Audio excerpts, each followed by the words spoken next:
as they say. You go, right, in this particular PPA, I am going to do this set of books. And then you might be delayed getting back from break duty. You really need a drink, you need to use the bathroom. Somebody says, oh, can I just chat with you for a moment? And then it all goes out the window. But what you need to try and do is really try and stick to what you've planned out in that time. Next, I would say start to think about how you're going to plan your school day. Some schools require you to stay on site to a certain particular time. Others want you out as soon as possible, depending on the COVID situation. Some schools don't officially specify, but it's a good idea to find out what the expectation is. I like to try, where possible, to leave work at work. And that's been a common thread for those who are talking about this on Twitter. Leaving work at work seems to be a really common thing. When you're looking at leaving that work at work, making sure that you don't bring your laptop home, you don't bring a set of books home. You're looking at making sure when you get home, your home is your castle, your palace, your temple. We've got Mina saying on Twitter, saying she tries not to take work home unless it's really, really necessary. You've got Chris who's saying set yourself a late finish each week at work so that you can have earlier finishes on other days. Ali saying she's got a child and a dog and her son is her priority when she gets home. So get as much work done at school as you can and not to bring any home. Mrs. McCutcheon has saying arriving at work for 6:45 and then getting work done before school. Now, I'm one of these early birds as well. I get into the school for sort of 7 a.m. I've got a good hour in the morning to make sure that I've got all of my work done and out of the way, and I've got a fresh start for the day. For when those things come in, like cover or unexpected meetings, or things that aren't on the normal plan. Emma also saying all work stays at work, no marking or planning comes home, using her PPA effectively and be honest about what you can and can't do during the school day. Joe saying avoiding working on the weekends, which means you often work late during the week. But leaving on a Friday with that feeling the entire weekend is free is great. Joe, that's an excellent point. No more Sunday night dread, because you've got a clear desk, you've got a clear mind, and you can really relax over the weekend. For me, I'm a parent of a small child. She'll be 5 in October. So again, when I get home, that's her time. I leave usually before she's awake in the morning, so I don't see her before school. So when I get home, that time is hers, because we have homework to do, we have to catch up on the day. I don't tend to bring anything home with me apart from my planner, my laptop, and my lunch bag, just so that they are secure and in my house. So once I get home, I spend time with my child, completing the reading or homework activities, the bath, bedtime routine with her. And then it's time for me to eat my evening meal with my husband. And then we decompress our days. He works within the NHS. So as you can imagine, we've got 2 public sector parents who really do have to decompress the day. And then by the time that's all done and I'm ready to relax, we're looking at around 8 o'clock in the evening. Now, by that time, I just want to relax. I am no good to anyone worn out or burnout. I'm also an early bird. I'm not as good as joining the 5 o'clock club on Twitter. I'm not usually awake enough for that, but I do tend to read it by the time I've got up. I'm up out of the house way before 7 most days, in work by 7:30. And then this, as I said, gives me time to set myself up for the day and deal with any emergent or unexpected issues, such as absent colleagues or things that I didn't get to follow up on the previous day. This helps me. It's not right for everybody, but this is my personal experience. And then when it comes to weekends, I might allocate a morning or an afternoon, usually a Sunday, to planning or prep to make sure I'm set for the week too. Now, this is, again, my own personal preference. I will feel calmer, more relaxed, and less stressed about work if I've got that plan done. When it comes to weekends, again, there'll be specific times when my husband also needs that downtime, that me time to be able to relax. And so I will go out and do something exciting with my daughter, um, usually involving cake, because that's always a great bribery point. Um, and then we're good. So here we've both got our downtime at the weekend. Sometimes I'll go out to Starbucks to work for a bit. Sometimes I'll go to my office, which is a shed at the bottom of the garden. Today, I'm fortunately blessed to be able to work from the comforts of the living room. But we do have an office shed at the bottom of the garden. This is what works for me and my family. But everyone is different. Now, in a moment, I believe Claire is in the room. We're going to be talking to Claire from Keeps Them Out of Mischief about how to maintain a work-life balance. Following that, a little bit later on, we'll be talking to Natalie from Educated Minds, also looking at teacher wellbeing and how you can do that. Now, you might prefer to leave early from school and leave as early as practical, permitted or accepted by your school, and then work at home.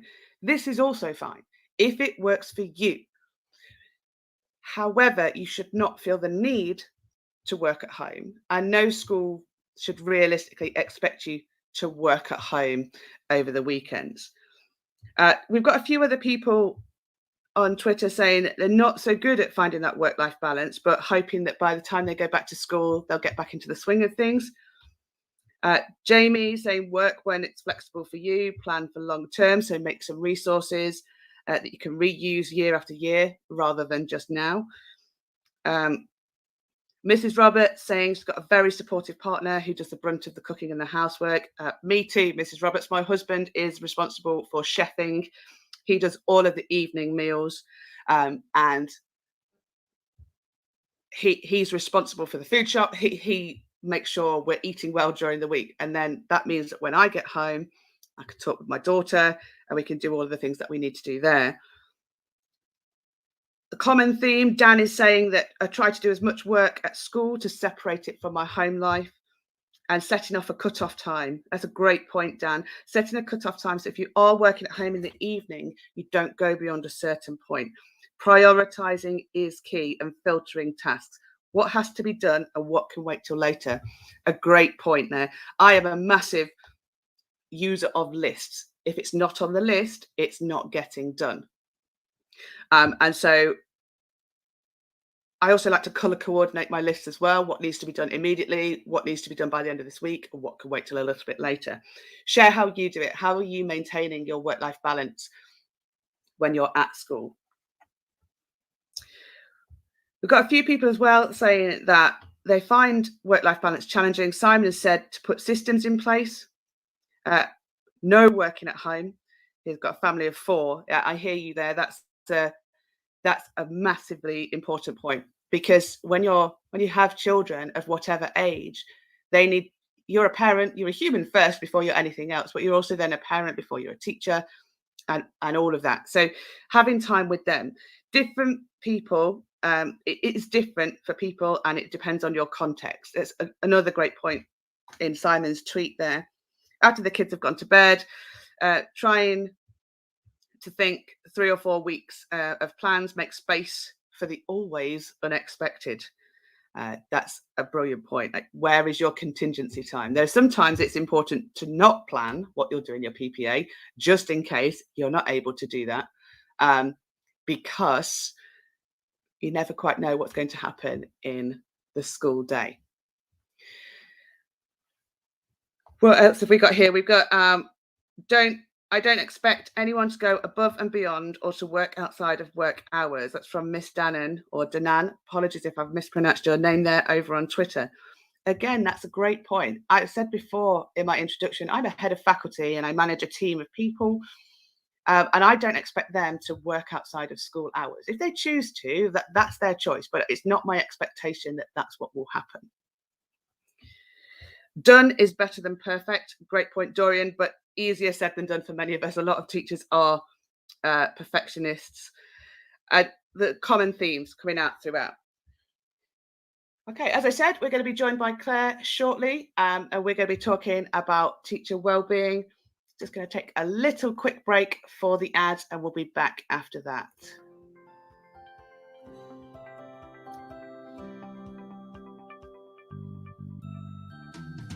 Creative Resources, made for teachers by teachers. At Creative Resources, we've been rethinking what a classroom can be.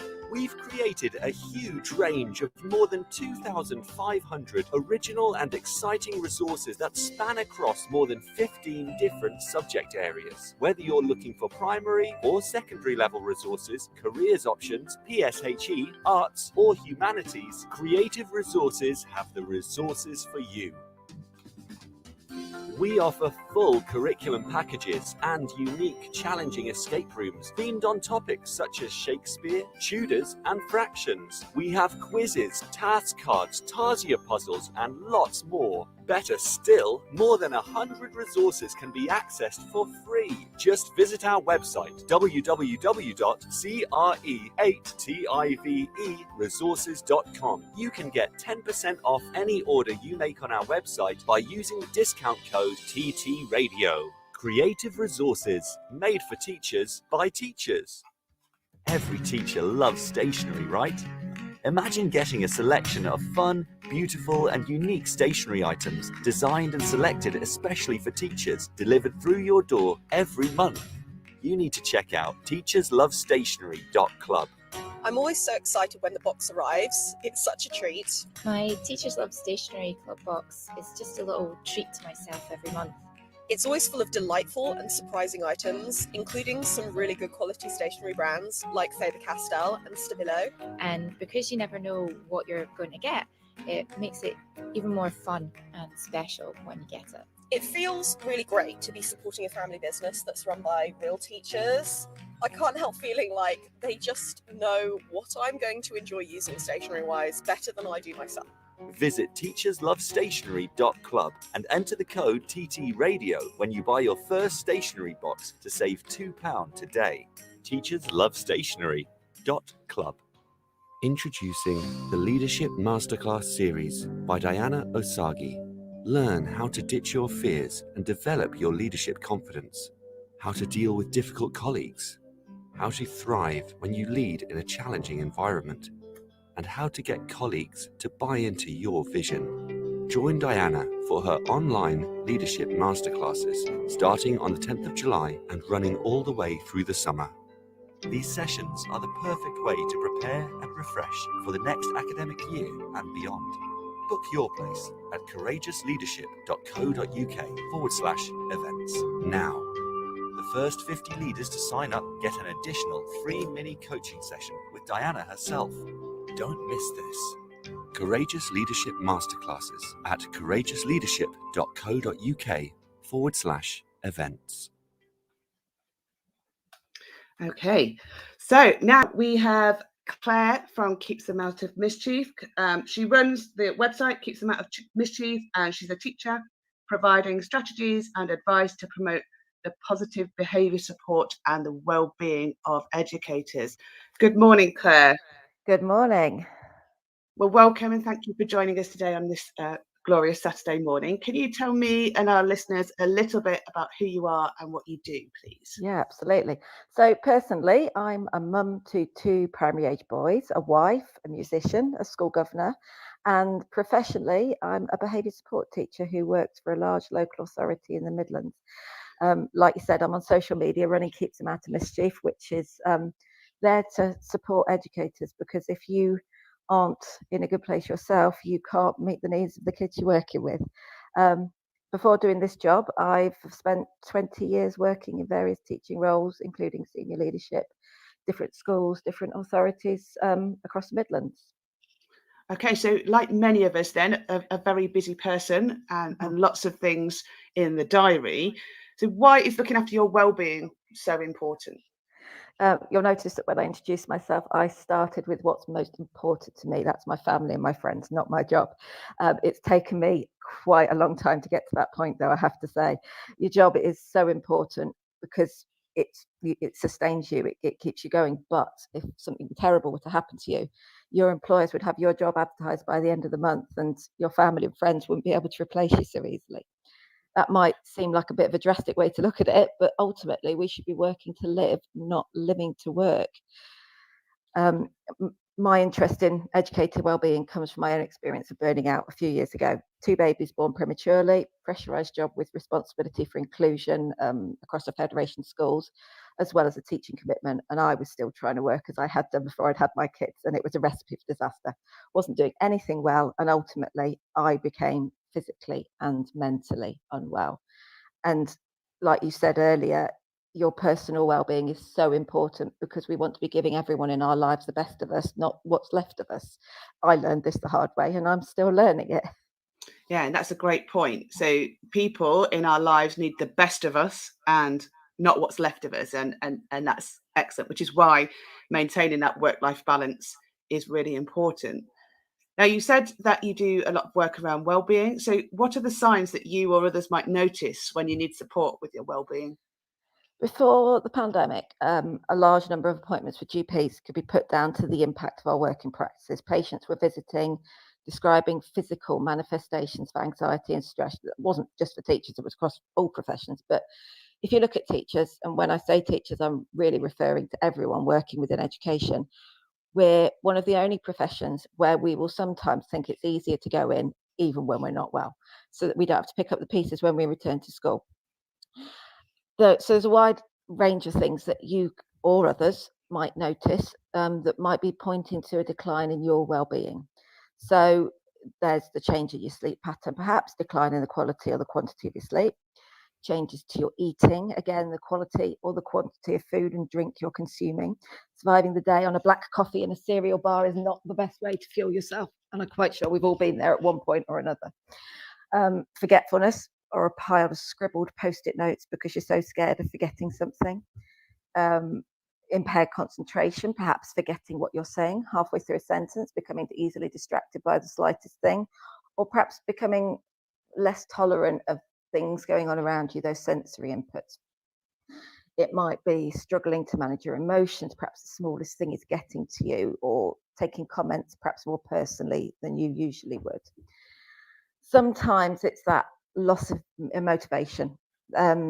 You feel like you're going through the motions and not really enjoying your job. It was interesting what you said earlier about somebody saying they were looking to when they went back, getting back into the routine of things. But so often we're stuck in that routine, and you lose motivation in that routine. But because we're on that hamster wheel, you just carry on with it, but your heart's not in it, as it were. You talked about the Sunday scaries, that anxiety about worrying about going back to work on a Sunday night. Headaches, procrastination, negative self-talk, which is one that's quite interesting to me, because often that self-talk, that voice that we've got of our own, is the one that we listen to the most. And if you say to yourself, other people are managing, or I should be able to do this, well, says who? We're all living in different circumstances. We've all got different levels of resilience. If you're struggling, you're struggling. There shouldn't be a judgment attached to that. And we all experience all of those things that I've just listed to various degrees. But when you notice that there's combinations of them more and more of the time, that's when you need to stop and look after yourself.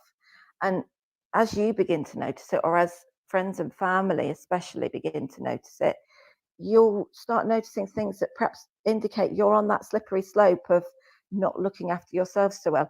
It's interesting what you said earlier about the lists. I'm a list person too, love a list.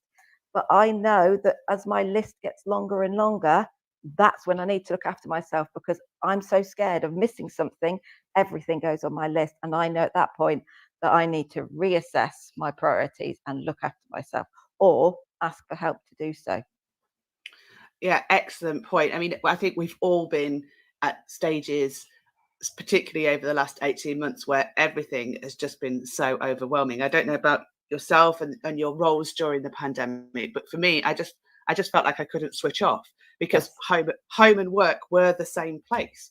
Yes. And work was everywhere, home was everywhere, and there wasn't that separation almost of church and state. And I always felt like I needed to be doing something. And I was so relieved when we could go back into the school building because I was then able not only to see the children again, but also to maintain that separation, as I said, between home and work. And as I said before, you have to do what works for you. There's no one set of hard and fast rules. But what steps could individuals take, do you think, to improve their well-being? Well, it's interesting listening to what you've said about what people are saying on Twitter or on the comments on here already, because I truly believe that well-being starts with you. It's got to start with you. You're the first person to notice. You're the first person who can do something about it. And although our senior leaders, our academy trusts, our governors have a duty of care to look after us, both physically and mentally, we've got the ultimate responsibility to ourselves. And we've also got a bit of a duty of care to the others that we work with and the wider profession. Busyness and productivity are sometimes worn as a bit of a badge of honour in our profession. You might have heard someone in the staff room, and it might seem like they're boasting about the amount of work they've done the night before, or or they've not been to the toilet all day, because they're so busy. Well, look after yourself. You're perpetuating that thing, and we've got to protect ourselves and each other. So we talk about well-being, we talk about self-care. Self-care perhaps has come this thing about spa days, time out on the beach. If only we can't do those things at the moment. But they're great for times when we're away from school. But so many self-care ideas are pretty difficult to access in the school environment. And you need your well-being not just to be something that happens outside of school, but something that happens consistently across that school day. So we talk about the importance of Maslow's hierarchy of need for our students, but it's just as important for us educators too. Think about all those things at the base of that pyramid: breathing, food, hydration, sleep, rest during the day rather than sleep, and excretion are essential parts of our day. At an individual level, perhaps thinking about your environment, reducing the clutter, making resources available, making your workspace a pleasant place to be where you don't mind being and you don't spend your whole time thinking, oh, I need to do that, I need to do that. Time management. You spoke about planning your PPA. In secondaries, you're lucky enough to get that interspersed across the week. In primary, it tends to be one block at one point, and that makes it much harder to manage, I find. And I think you kind of have to think about what's physically possible during those times. You spoke about having set sessions for different things. I used to have 3 lists on the go when I was working in schools full time. One was my must do's, my priorities, which was a maximum of 3 each day. One was my should do, so other things that were important to me but weren't time specific, and my could do list. And those were things that perhaps other people wanted me to do, not necessarily needed me to do, but wanted me to do, but I still had some flexibility in my choices there. So those 3 were quite useful to me. And part of improving your time management is working out how you can save yourself time, working smarter, not harder. Could you share your planning with a colleague? Could you change your duty time to a less fraught day? Could you delegate tasks to other adults or pupils in your classrooms? Or if you're working with the younger pupils, are there older pupils who might like to come and help you? A lot of what we do is born out of habit, and thinking about going back in the new term, get into a new habit of saying, why am I doing this? Do I need to continue this, or is there a better way? Who is it important for? Think about your routines, like you said. So I used to have a little routine of when the kids piled up the books in the classroom, they piled them up open, so that it saved me all that time of finding which page they'd actually done their work on, because with little ones, they could have done it anywhere in their book. It saved me so much time. Do you move away from your learning space at lunchtime to sit and eat your lunch somewhere else? That rest away from your learning environment. Do you make time to make a healthy lunch? It's all very well having a lovely healthy dinner in the evening, but are you fueling yourself throughout the day? It's also that positive self-talk within your school setting of your classroom's not going to look like all of those on Instagram, and you can't be outstanding for every minute of the week. You're a human being, like you said. are you putting the boundaries in place and saying, no, actually, I can't do that. I can't be this, Mary Poppins Disney style teacher all of the time. And like you said, it's that thing of when you're away from the school building, doing your best to leave your work at work, which is one of those things that it takes a very long time to learn. And I don't think any teacher ever masters it. No, I'm about to start my 18th year, and I'm still Yeah. not quite there yet. But a head teacher at the school I worked at a few years ago now once said at the end of term inset, I want you to think about your laptop bag like it's a pulsating briefcase, a little bit like the drums in Jumanji. Yeah, So yeah. if you are intending to work and you know you've got time to work, by all means take it home. If you feel like you need to take it home because you should do some work, don't do it, because all that will happen is you will need to relax, you need to switch off, but your laptop bag will be playing that drum beat like the Jumanji game, and you'll just be distracted by it, and then you won't be able to switch off, and you won't relax. Absolutely. But you also won't do work. Yeah. And it's sort of a spiral of a catch-22 of just stress, basically. Yeah. And I don't want to throw that term around loosely, because obviously stress is a very real and important thing to recognize, and it manifests, as you said, in lots of different ways. You've mentioned there, you talked through kind of like our next question, which was the strategies staff could use in school. But how can we help our colleagues? So how can we help somebody who we work with, who we've started to notice they're not quite looking after their well-being, maybe in the way that they should? How do we do that in a delicate way? Well, I'll come back to giving you a couple of strategies if you want as well, that you can just use in school as well in a moment, if that's okay. But yeah, absolutely fine. In terms of colleagues, it's all very well saying, how are you? But it's that listening. One of the training sessions I deliver, called Regulation for Learning, looks at staff being able to regulate themselves before they support dysregulated children. And part of our session focuses on how staff support one another in their schools. We ask participants how to share what they do to support one another. And I'm always heartened by the creative ways that they show their care and their love, because that's what it is, how they look after each other in each individual school setting. But what it ultimately boils down to is checking in on people.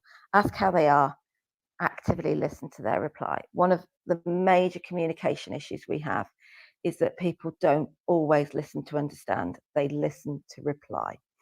It's not a competition. Yeah. Sometimes your response can actually cause more damage. And we all know someone who, I've got more work, more family issues. You should count yourself lucky that you're not having to deal with X, Y, Z, which can make the colleague who's struggling feel like their issue isn't valid. Or the person. Absolutely. Sorry to interrupt you, but I hate that. Like everyone's different. Now, what might seem insignificant to you actually is massive to me. Yeah. So actually, this is really affecting my well-being right now. Whilst that might not affect you, listen to me. As Sophia said in our chat here, active listening is so important, and I couldn't agree more. And I think, it's especially important if you're in a senior position or a more experienced position. I've lost count of the number of teachers that I've worked with who, especially at the beginning of the year when they haven't formed those relationships with their class yet, who will say, well, I never had any trouble with that child. And it just gives you that feeling of, what am I doing wrong? It's horrible, isn't it? And sometimes, especially if you're a senior teacher, your words might be interpreted as how you expect that member of staff to be working. If you're working every hour God sends, if you're giving that message to newer teachers who are earlier in their career, it's not necessarily the best way of working. You're not necessarily giving them the best kind of guidance. And sometimes it's put in that kind of put up and shut up kind of way, which doesn't help anybody at all. No. And a good acronym that I often recommend is HUG, H-U-G. H for hold your reaction. Often an immediate reply isn't necessary, it isn't helpful, and perhaps it isn't kind. you for understand their perspective. People may want your advice, but they may just want to be heard, and check which they want. It's important to be constructive. Often the answer's already there within them, and I know you have a mentoring role like me, and often it's about bringing out what they know and just thinking, how can I use what skills I've got and reuse them in the classroom in a different way to be more effective, perhaps. And G, grace. We need to take the viewpoint that everyone is doing the best they can at any point in their lives, given the physical and emotional resources that they have to hand. And we're sometimes too quick to judge. There's a great quote that I often use in training by Catherine Wallace, which is, listen earnestly to anything your children want to tell you, no matter what. If you don't listen eagerly to the little stuff when they're little, they won't tell you the big stuff when they're big. Because to them, it has always been the big stuff. And I think that's true for adults too. We don't know what impact something may be having on someone's life. We don't know the other responsibilities, the other experiences, the other emotions they have going on in their lives at that time. And if we just approach everybody with that grace of, how can I help? What do you need? Where you have the capacity to do that yourself, then, life would be a better place, to be quite brutally honest. Exactly. Now, any other strategies you just want to go back to that staff could use in school? Yeah, well, there's a couple of things that I often do, and I often do these at the start of a staff meeting, because staff meetings are, often at the end of a day. I do a lot of work with primary, so they have their staff meetings after they sent their children home. And often the last thing they want to do is to listen to somebody else telling them how to do their job, all kind of things. So one of the ones that we use is 5 steps to revive. So this is a nice one. If you're driving, I suggest you don't join in, but if you're sat at home, you might want to pause what you're doing, sit comfortably in a chair, or just stand still. So the first step is to soften your jaw, soften the skin of your face, and turn the edges of your mouth up slightly. Secondly, on your next out breath, move your shoulder blades down away from your ears, and then do it again on your next out breath. Next, stretch your fingers, stretch your toes, stretch your fingers, stretch your toes. Move your gaze from side to side, looking as far as you can into the distance in whatever space you're in. And then finally, take 3 really deep belly breaths.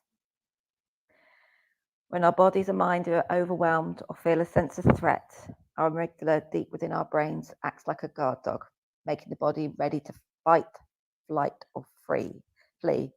Our body's tense and we need to do something to calm ourselves. And those 5 steps are great because they relax the muscles that may have tensed up. And the belly breathing tells your brain, look, you're safe. You've got time to take these big, deep breaths. Nothing's chasing you. You're all right.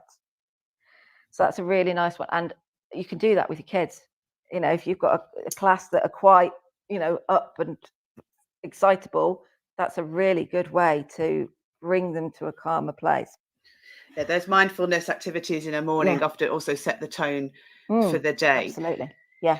Is there anything that institutions can do that will help improve the well-being of their employees? Oh, absolutely, yeah. So in addition to all those things that I've suggested, if you're in that privileged position of being in a senior leadership or an academy trust, or perhaps a school governor, because we have wellbeing governors now, consider that implication of every single decision you make. It's no good going on about teacher wellbeing for the majority of a staff meeting if you then pile on 10 tasks in the last 5 minutes. So while you're making decisions, changing policies, deciding on events, doing your timetable for the new year, you should be asking 2 really important questions. What's the impact going to be on the well-being of our staff? Yeah. For this decision that I'm making now, but also cumulatively.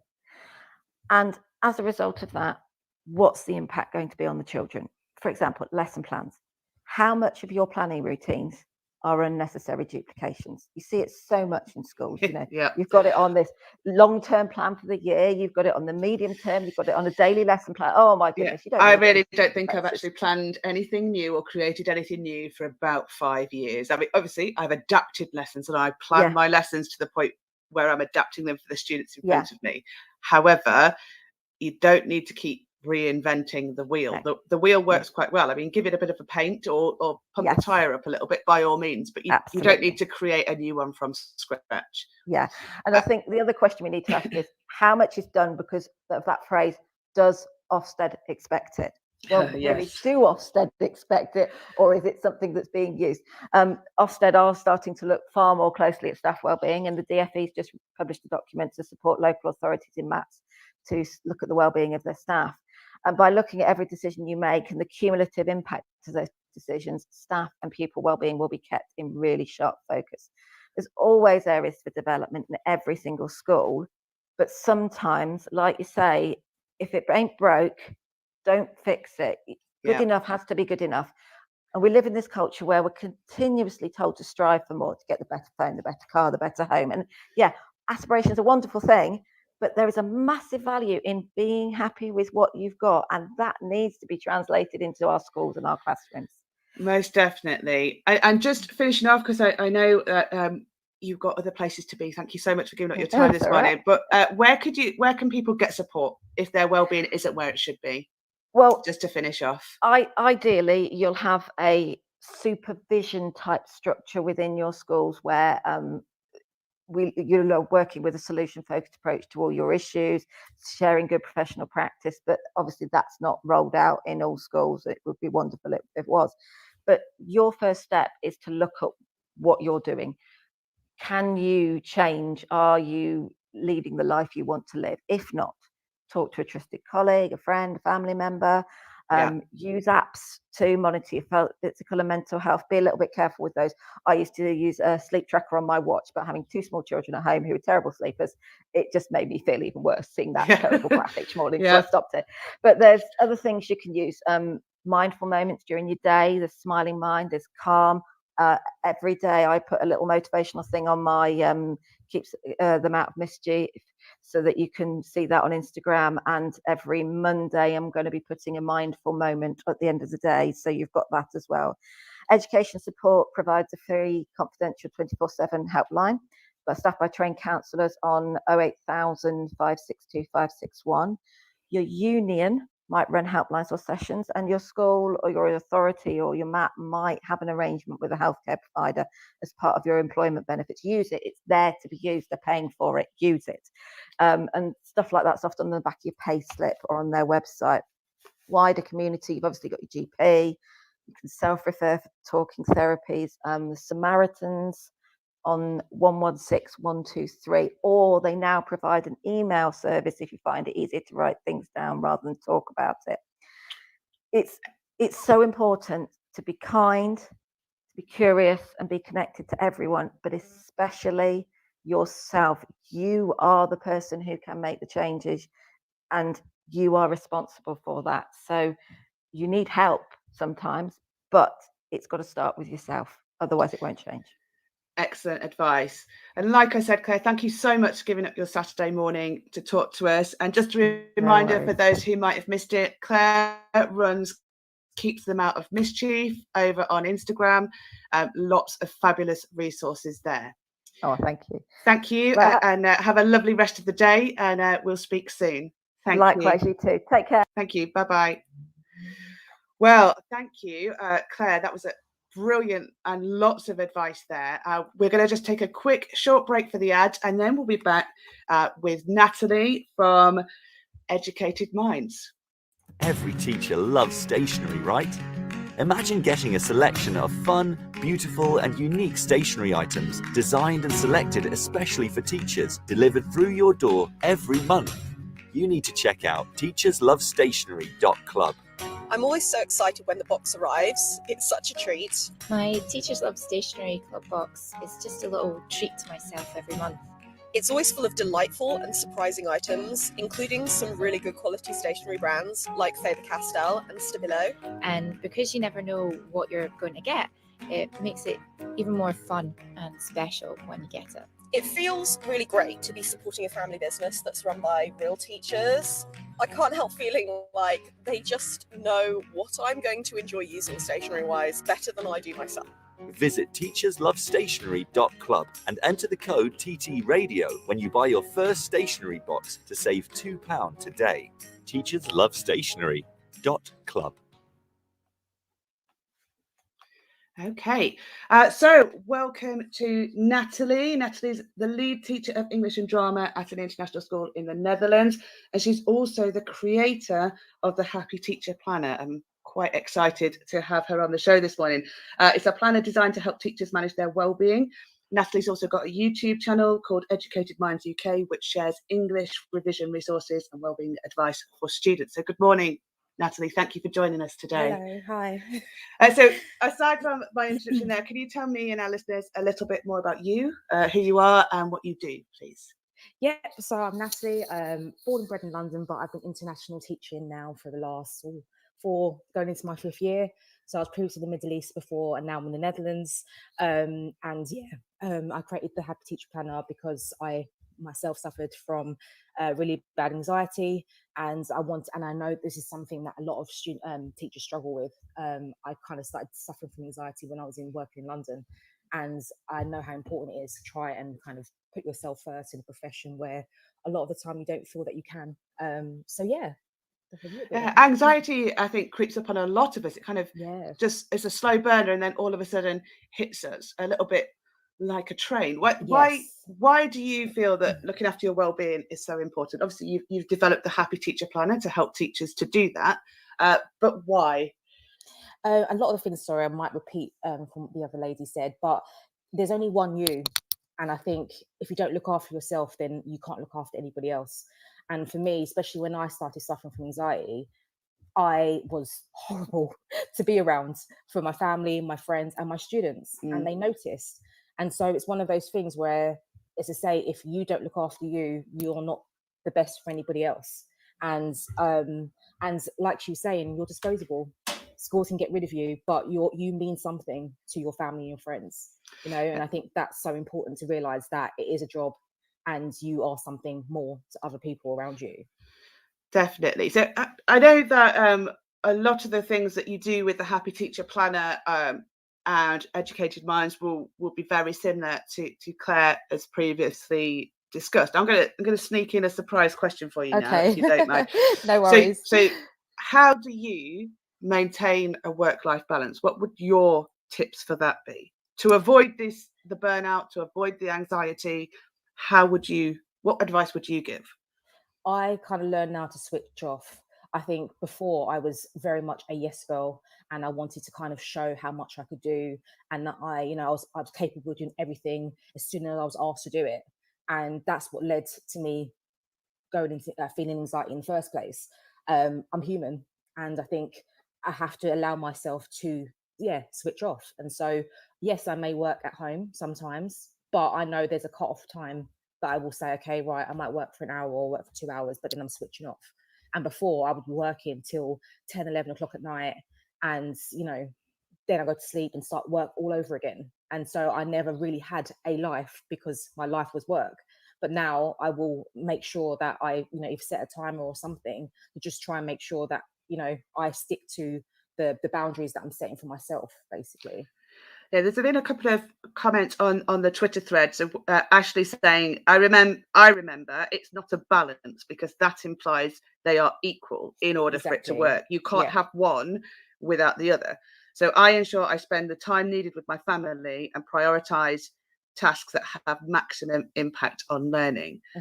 And James has said, you firstly have to make it your own balance, not someone else's. Everyone is different and has different circumstances. And a little bit like following on from what Claire said earlier, we have to start by owning our own circumstance, and the balance will shift at different parts of the year. So going back to what you said there about being a kind of a yes girl and making sure that you could do everything all at once, did you find that you were sort of comparing, looking at others and saying, I should be doing this because they are, or do you feel that's like you do, because you do have those people in the staff room who talk about how much they work and they seem to take kind of glory in that. And then you do, especially when I was a bit more of a new teacher, I would do that and compare myself to that. And for me personally as well, being a Black woman, that also is something I think about. And there's less room for error and mistakes. Yeah. And so I always feel like I have to work harder, and come from a Caribbean background where my parents are like, you have to work harder. You didn't ever feel that you could not say no, because you have to show how good you can be. And Yeah. like I said, and mental health is not a thing in the Caribbean community either. So there's stigma to that. So you do end up just kind of powering through and being a strong Black woman because you're expected to be that. And that in itself obviously has issues, because then when I was feeling anxious, I didn't feel like I could talk about it because I had to be everything all the time. To everyone. To everybody, exactly. Okay, so what are the signs, apart from what we've already discussed today, are there any other signs that you think there might be that you or others might notice when you need support with your own well-being? I mean, you spoke a little bit there about being a Caribbean woman, where for our teachers from similar backgrounds or from other backgrounds or communities where mental health might have a stigma attached to it, how do those people get support? Where can you go? What can you do? Yeah, as I say, I think it all depends on the person, because some people, as I say, don't like to talk about things and they keep it in and just say, oh, I'm okay, I'm fine. And, but for me, as I say, I was like that, but it was physically coming out in the way that I was. So I was becoming more agitated, and I lost a lot of weight over a really short period of time. And I was just isolating myself from other people. So I think everyone is different in how that they react to that. I think a lot of the time it is just about finding someone that you feel you can talk to. There's always somebody, hopefully at work, you have your work buddies that you can try to trust in. Or if you need to, I was going to go to the next question with that, but speaking to an outside source. I think we don't really give therapy and counselling enough credit, again, because there can be stigma attached to that. But I think everybody needs it at some point in their lives, whether they're a teacher or not. And so I think it is so important that you just have at least somebody where you can, relieve that kind of stress that you're feeling and the things you're feeling, because it's not always the case with family and friends. They help, but especially when they're not in profession, they don't understand. Right. They're like, oh, okay, all right, yeah, you're busy. Non-teachers just don't get it. Just don't get it. Now Sophie's popped a question in the chat here. How do you deal with emotional distress and manage those emotions? Oh, I'm a crier. Like I won't pretend I'm not. Like if I'm stressed, I cry a lot of the time. But I think it's not not feeling that you can't. I think we're so used to kind of, I have to be strong all the time. But I think we have to reflect on what we're feeling at the time. Definitely. I too am a crier. Yeah, I too am a crier. My stress will just manifest itself in big fat tears that come out of my eyes without any. Like, I can't stop this. It just won't stop. They're just coming out of my eyes.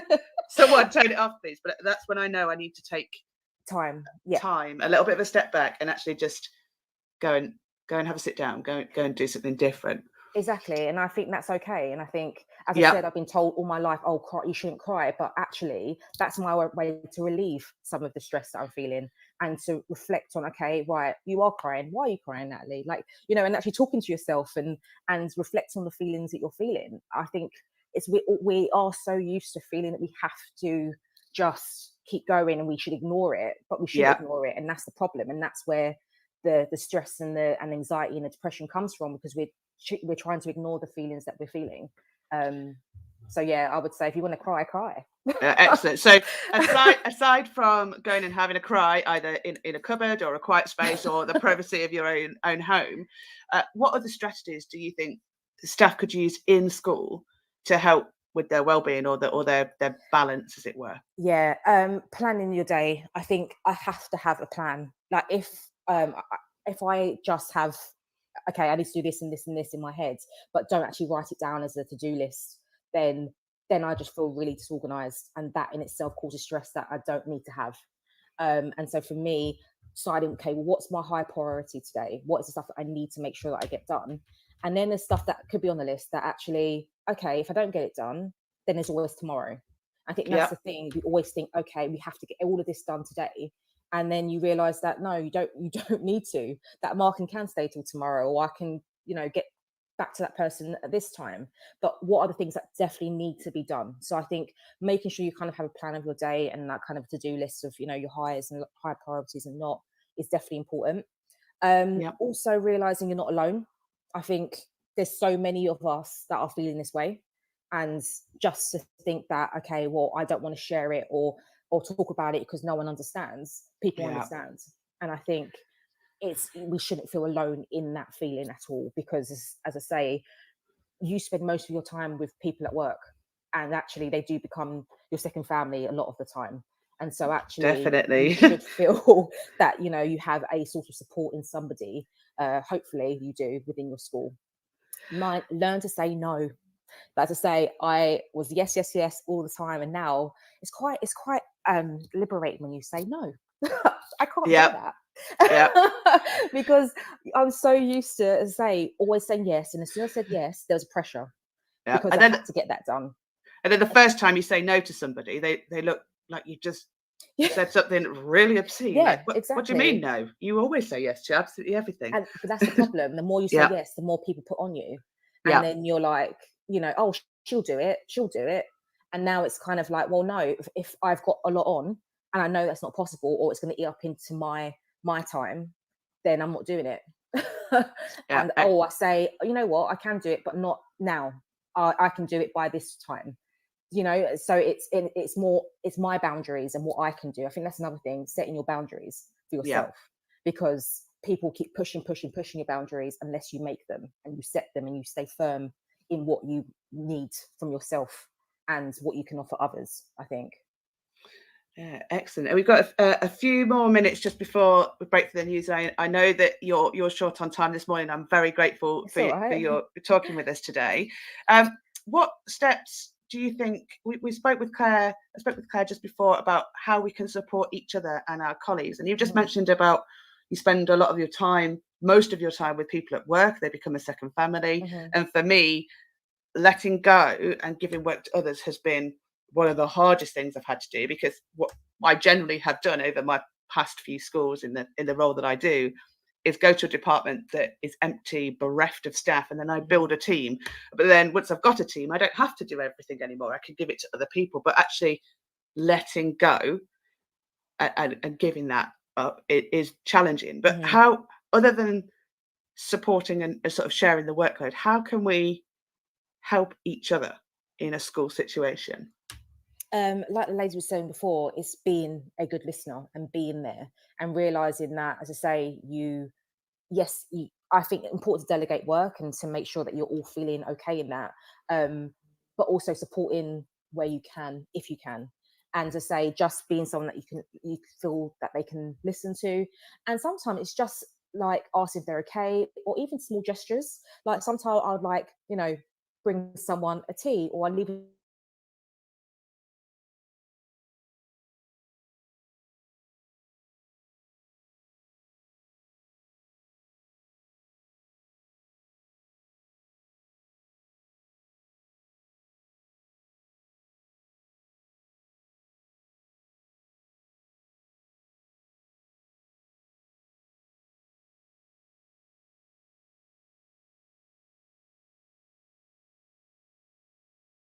leave little like British chocolates or like biscuits on their table, just as a nice, like, you know, homely surprise type thing. So they obviously know it's me. But again, it's those little gestures that actually can mean a lot to somebody. As I say, just popping your head in and asking if they're okay and spending that time to sit and listen. You're not just going in to give them another task to do. You're going in just to actually see how they are. And I think those little things actually matter as a colleague, because you say some of them and your friend as well. Yeah. Okay. So last thing, aside from the ones we've already mentioned, is there anywhere else we can get support if well-being isn't where it should be? As I said, I think if you can't get it within school, and sometimes it can be hard with family and friends, you shouldn't feel bad to see somebody, an outside source like a therapist or a counsellor. I think it's so important that, you know, Absolutely. everyone feels supported. And actually sometimes the support is better when it's not someone we know. And we shouldn't feel bad if we do need to seek someone. As I say, everyone, I think, at some point in life should go and see a therapist. yeah, I think. Absolutely. Absolutely. Well, thank you so much for giving up your time this morning. I really appreciate it. I know you've got several other places to be and No things to do worries. this morning. So thank you. We're going to take a short break for the news now. Just a reminder, you can follow and see all of Natalie's things on Educated Minds UK and the Happy Teacher Planner on all the social media platforms. So thanks again, Natalie. No worries. And hopefully we'll speak soon. Thank you. Thanks. Bye. Well, so two wonderful guests who've kind of given up their Saturday mornings. We're going to take a quick break for the news now. But whilst the news is playing and you're listening to that, why not put your tips, advice, your questions for work-life balance in the chat box. This is Teachers Talk Radio, and this is Teachers Talk Radio News.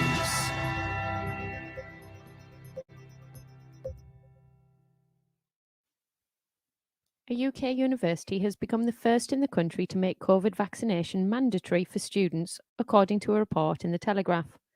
Hartpury University and College in Gloucester released a statement on its website stating that COVID-19 measures for the coming academic year included the expectation that all eligible students will engage and take up vaccinations as soon as they are given the opportunity. The statement later goes on to say that it is a mandatory requirement that all eligible students in on-site residential accommodation will engage in the COVID-19 vaccination programme and have both doses.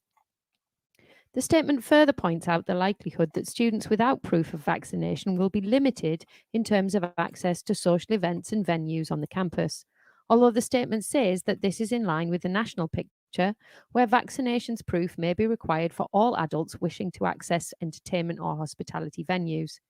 The statement, however, does also make it clear that the requirement does not apply to students who cannot have the vaccine due to medical exemptions. Okay. As schools and colleges across England and Wales begin preparation for the return of pupils, students in the Channel Island of Guernsey have learned that they must have a COVID test before returning in September. According to ITV Channel Island News, the tests have been introduced by Public Health to try and reduce the spread of the virus in schools. Pupils, teachers and school staff will be supplied with packs of lateral flow tests, and these will be dispatched to home addresses from Monday the 23rd of August.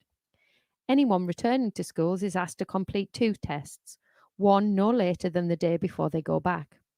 The report also suggests that while States of Guernsey is expecting some COVID cases in schools, it is trying to keep numbers low through testing.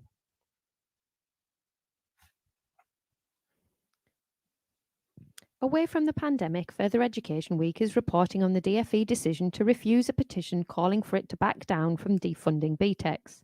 The petition itself was started by the Sixth Form Colleges Association. In an official response, the DfE says it is streamlining and improving the quality of post-16 qualifications. It goes on to say that some BTECs may qualify for funding in the future, provided they meet new criteria. The DfE is looking to introduce a twin-track system where most pupils will pursue either A-levels or T-levels. In the response, the DfE focused on the need for students to enter the workforce well equipped to progress to further training or to get a skilled job, particularly as the country recovers from the economic impact of the pandemic. Critics of the proposals insist that the changes limit student choice and will have a negative impact on many. This has been your Teachers Talk Radio Weekend News. Okay. Wow, lots of things going on about work-life balance in today's show and lots of great points. So there's all sorts of different places where we can get wellbeing support. And our well-being usually suffers when we don't have some form of practical balance between our work life and our personal life. Aside from the things we've already discussed, I always like to advise people to start thinking about meals in advance. For me, my staple lunch is a pack of Ainsley Harriet's flavoured couscous because it's easy. I can go to the hot water urn in the staff room, fill up my little takeaway box with the water, walk back to a table. By the time I've got there, it's ready to eat. I usually team that up with leftovers from the previous night's dinner. I also am a massive fan of my slow cooker. If you don't have one yet, and you're just embarking into teaching, I really suggest that you get a slow cooker. They're an absolute godsend, especially in the colder months. Set up your meal in the morning by chucking it all in the pot, putting it on low, and then when you get home, your dinner is cooked. So a stew, a casserole, you can even do jacket potatoes in there. All of these sorts of things, they're ready. You then haven't got to worry about, oh, what am I going to eat tonight? I need something healthy, and then end up eating junk food. I also do sort of extras for lunches or emergency freezer supplies dinners, as I like to call them. So I haven't thought about my dinner today. What can I get? Pick a random takeaway container out of the freezer surprise. You never quite know what you're going to get because I always forget to label the boxes when they're in the freezer. You also need to think about breakfast as well. And we've spoken with both of the lovely guests today, with Claire and Natalie, about how important your own health and well-being is, and food is one of your basic needs. Now, I take my breakfast to work with me because, as I said before, I'm an early bird. I'm simply not ready to eat at 6 a.m. though. Coffee, fine. I could drink a vat of that before I get to work, but I'm not ready to eat until about 7:30. So I usually take a little pot of granola and a yogurt with me, and I will eat that whilst I'm getting ready for the day at work. Now, that's my process. That helps me be ready. That's my routine. But think about a decent breakfast that will keep you going. And you can also prep things like overnight oats in advance too.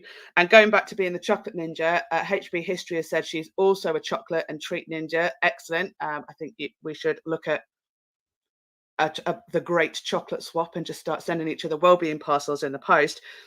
But having a snack drawer in some form of lockable or secure location in the school containing emergency chocolate, crisps, sweets, Belvita biscuits, easy things to eat for that quick sugar boost or that carb craving or that quick release energy that you might need at a point where you're feeling that ebb. When it comes to life, as in not when you're at work. So you have your work life and you have your personal life, I suppose. I'm not sure I'm entirely comfortable with separating it as a work and a life balance because they're kind of interchangeable. They weave into each other. They're all part of you. As we've said, you're a person first and foremost before you're anything else. You need to have an element of planning in what you're going to be doing outside of work. You need you time. Self-care is not selfish. Set aside time that is just for you with no work at a weekend. Keep that gym class if that's your thing. That's my idea of an absolute nightmare. But for some people, going to a spin class, going and doing a workout, going and doing CrossFit, or going for a 5K or even more run, that really helps their well-being. I mean, it would significantly deplete mine. But for those where exercise is a key part of making themselves feel calm, reducing their anxiety and their stress, keep doing that. Keep that hobby club or that gym night in the diary if that's your thing. Make a point of meeting up with your friends, write it all down, diarize those appointments, those nights out, and then stick to them. But again, it's all about balance here. As someone said on Twitter earlier, balance implies they're all equal, and they're not, but you've got to have that level where you're comfortable with the amount of time for you, time for your family, time for your job. All work and no play makes Jane a dull girl or Jack a dull boy and all that. But your mental and physical health are really important, especially in your early years as a teacher. Not looking after these can lead to burnout. The toughest part, as Natalie mentioned, is learning to say no. You, as an individual, can do absolutely anything, but you cannot do everything. So think about what you are committing yourself to, both in school and out of it. Use a wall planner, a diary, make use of your phone calendar, but make sure you're not overburdening yourself. And if you're not comfortable just yet with saying no, try not yet. And look to say, I can't do that today, this week, but I can do it on this date. Does that work instead? And going it that way. Noam has said, I can't agree more. Doing regular exercise is one of the best ways to get rid of stress. And yeah, for going for a run, releasing those endorphins is great. And for me, it's not an option. I can't go for a run. I'm just not physically capable of doing that. And go for some of the more intensive gym classes and sessions are not for me. Yoga, Pilates, and all of that, absolutely. Going for a walk, absolutely. I like to put some very, very loud antisocial music on in my headphones and go for a nice stomp around the fields near where I am. But you have to do what works for you. And ultimately, finding the right work and life balance is a little bit of trial and error. I would say, particularly in your early years, but it's an ongoing thing, really. It doesn't just stop after the 5th year of teaching. You're an early career teacher until year 5 now. Ultimately, you have to do what's right for you. You kind of have to be a little bit selfish here and go, no, that doesn't work for me. I'm not doing that. Try not to compare yourself to others. Really difficult, especially in the current world that we live in. Everyone's all about their Insta classrooms and their Instagram planners and how pretty and highlighted they are. If that works for you, that's great.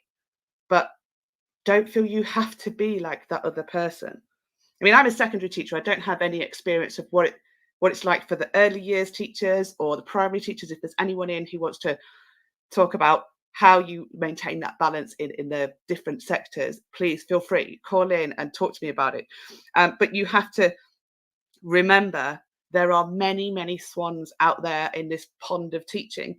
They'll all look calm, gliding across the surface, but underneath, their feet are paddling just as frantically as everyone else. We have Nazra has said, I love music. It's a good way to cool off as well. Absolutely. When you need just to let off some steam, put on your favorite music, dance around your kitchen, go for a walk with it, go for a run with it, do what you need to do. Or if you're needing to calm down, find that chill out track, that music that really makes you feel relaxed and play that. Just take half an hour. For me, the other weekend, it was getting the vinyl out and I sat and listened to all of the vinyl collection that I have, but particularly Revolver by the Beatles, which I have on from my father's collection of vinyl that I've rescued from the attic. We just sat listening to that.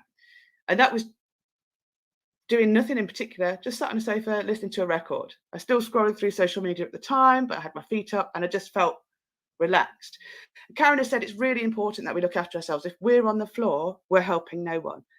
Absolutely right. If you are burnt out, you can't support yourself, you can't support your family, you can't support your colleagues. You're no good to anybody burnt out. I would also say that you need to find your tribe, find your support network. Thank you to those of you who are in mine who've come today to support. I really appreciate that. But you need to find those people that you can vent with.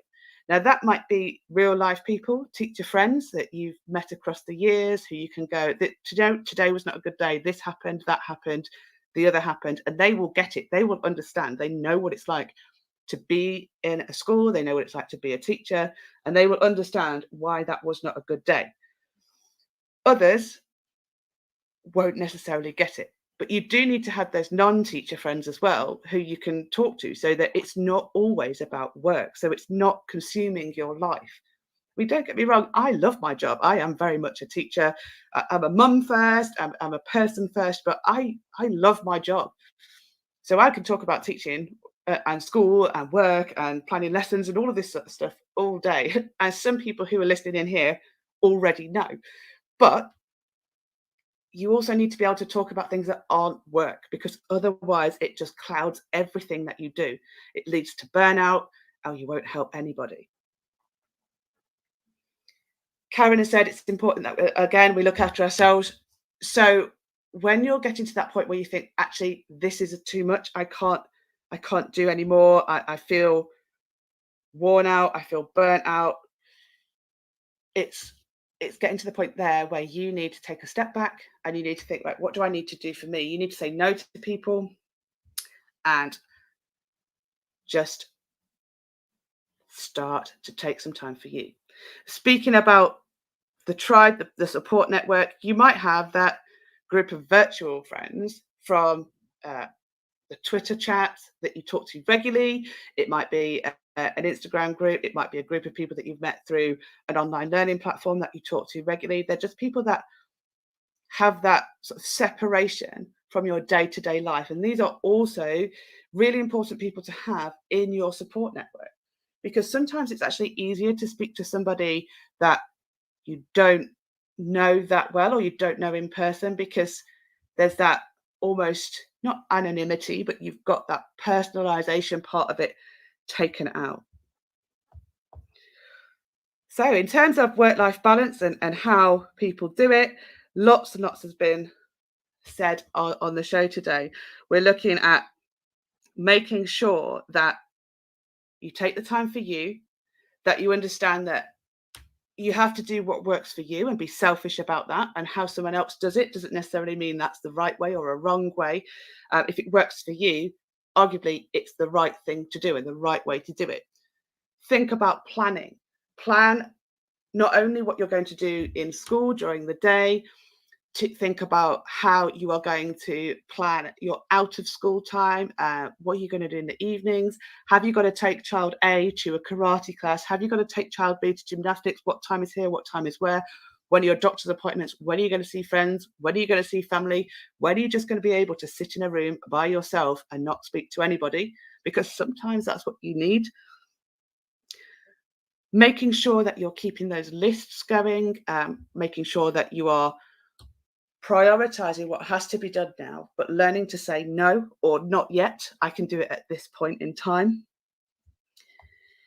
Making sure that you're prepping your meals, your food, and how you're going to eat during the week.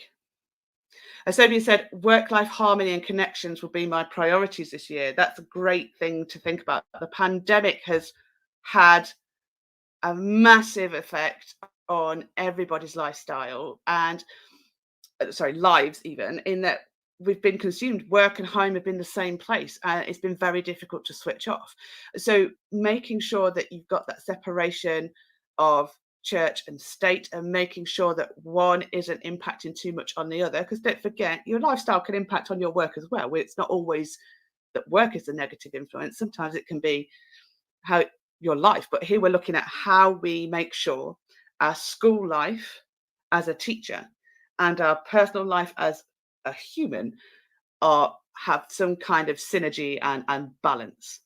And good morning to 10 Minute Teach. Thank you for joining. Lists are everything. I mean, if there was a group, I might have to find a group for list lovers and sharing lists, because for me, as I said earlier, if it's not on the list, it's simply not getting done. And so for me, that works. That not might work for you. You might be a bit more of a wing it and see kind of person. But organization is key.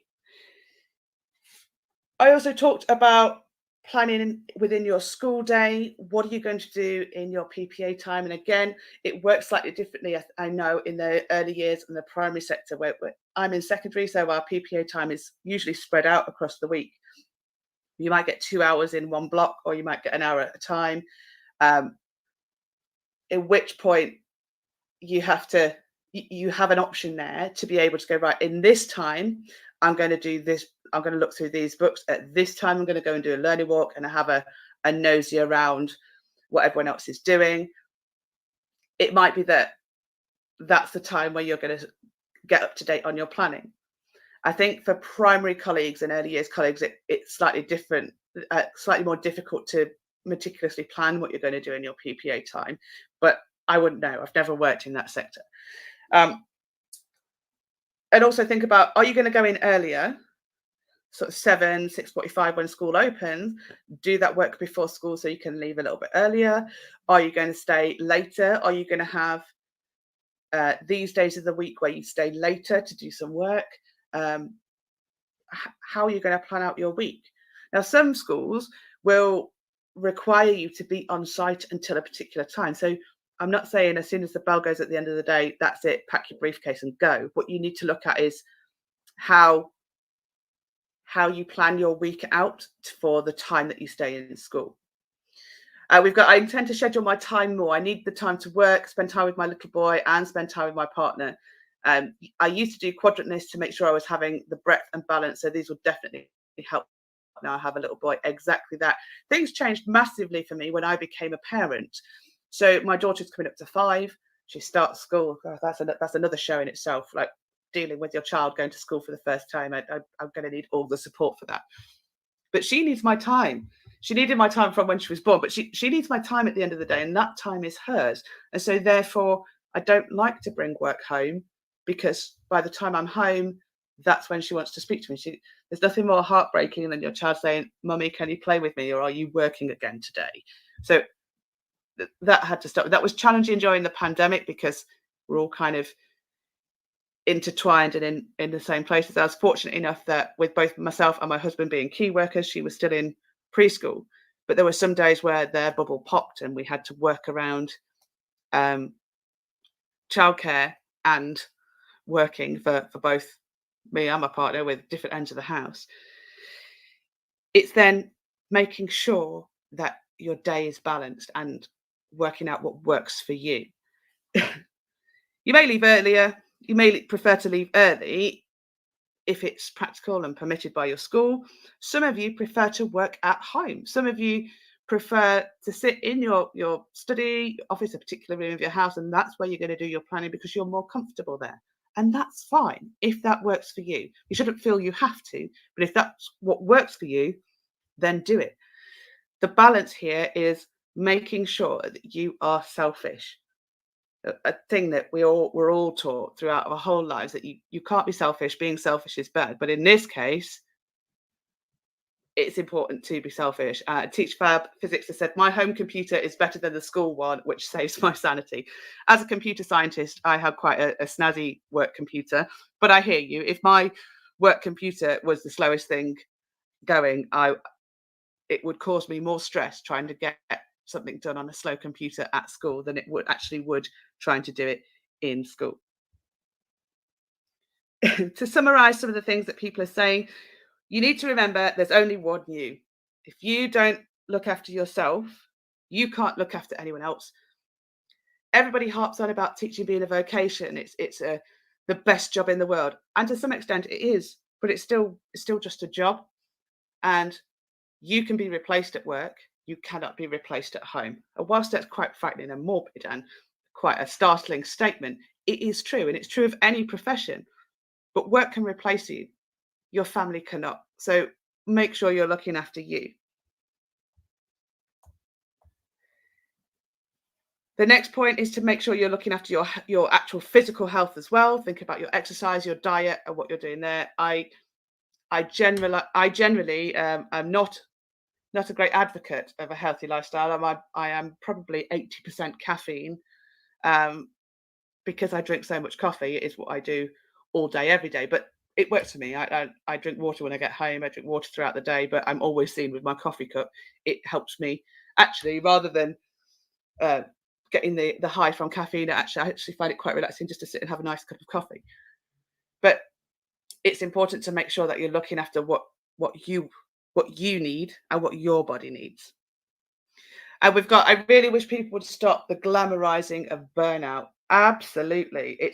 We spoke about this earlier with some of our guests, and somebody said, I think social media is to blame for some of that. Yes, exactly. Best to switch off sometimes and focus on you. For those of us who run social media pages, sometimes it can be all consuming to be looking at your phone all the time. And I know that 10-minute teach will understand what I'm saying here, but actually putting your phone down and not looking at your Instagram, not looking at your Twitter, not looking at your Facebook or anything else is actually really cathartic. Put your phone somewhere, put it out of reach, put it on do not disturb so you can't even hear the notifications, and actually put the screens off. Turn all the screens off in your house, sit down and read a book. How many of you are still on your phone just before you go to bed? I bet everybody. What's the first thing you do when you wake up in the morning? Check your phone. What we need to be doing is turning those screens off, reducing that blue light activation of the brain, and actually reading books or just not looking at screens. Some people are going back to school on Monday, and I'm hoping that you're feeling well rested and ready to go back to work. If you're feeling a bit anxious, that's okay, but notice that. Look at where it's coming from. Think about the triggers, think about why it is you might be feeling anxious, and then try to work out what you can do about that anxiety. My final thoughts for today's show. When it comes to work-life balance, it's a very personal and individual thing. What works for one person won't work for another. There'll be people listening here who know me personally and think, how can I be talking about work-life balance? I do so much. I have so much in my diary and I've got so many projects that are going on. People often say to me, I don't know how you do it all. I don't know how you find the time and the balance.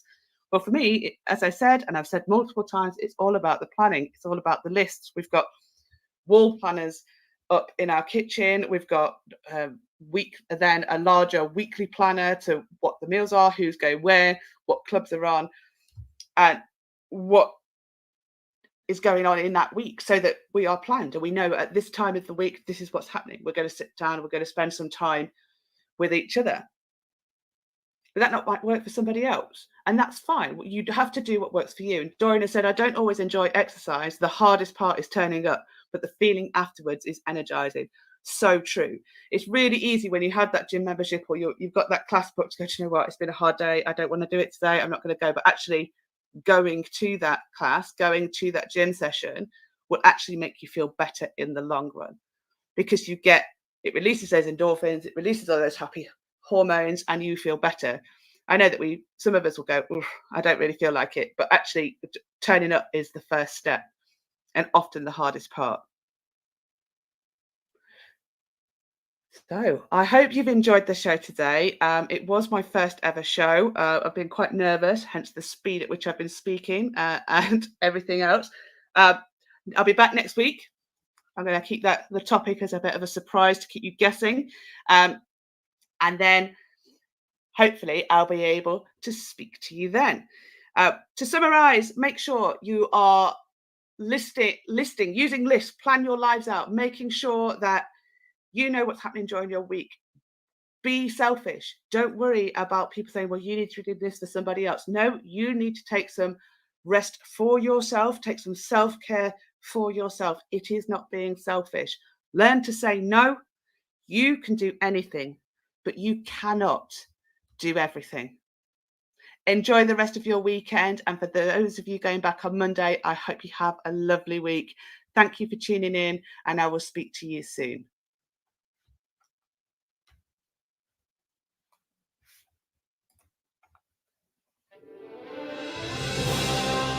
You've been listening to Teachers Talk Radio. Tune in live and listen back at ttradio.org. We look forward to hearing from you next time.